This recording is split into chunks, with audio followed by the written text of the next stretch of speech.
The past 50 years have been a time of incredible innovation. We've got jetpacks and invisibility cloaks and other cool stuff. But you know what hasn't really changed? Condoms.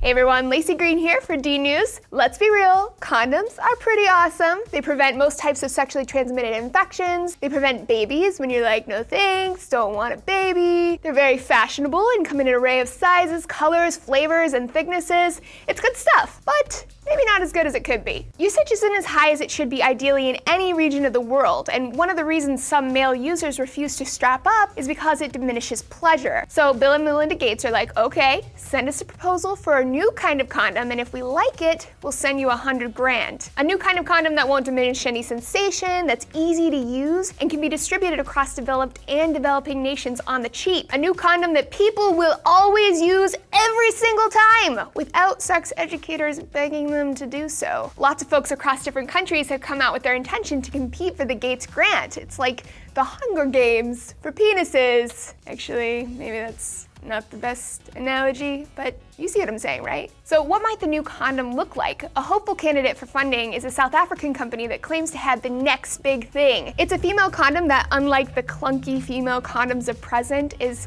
discreet and easy to use. The only details they've released is that it's inserted and opens like a tampon, so no word on what that one's made of. Over at University of Washington, they've already got some funding from the Bill and Melinda Gates Foundation because they're working on something that I think is truly remarkable, a female condom that actually dissolves in the body. It's made by releasing a gooey solution of polymers and antiviral drugs into an electric field, where it's stretched to create very, very thin nanofibers out of the solution. The strands are like 1/25 millionth of an inch. The material it produces will physically block sexually transmitted diseases, provide chemical contraceptives to stop pregnancy, and release HIV preventative drugs after use. There are two versions of this condom so far, one that dissolves immediately after you put it in, and another that dissolves over the course of a couple days. Of course, if you don't think that's friggin' amazing, there's always the bacon condom. Yes, it's real. The bacon condom looks and tastes like bacon, which, you know, if that doesn't say yum, savor sex, I don't really know what does. So what do you guys think of the new condoms, and do you have any brilliant ideas of your own? You should share them below. I will totally not steal them. Don't forget to add our Facebook for more D News science updates, and I'll see you next time.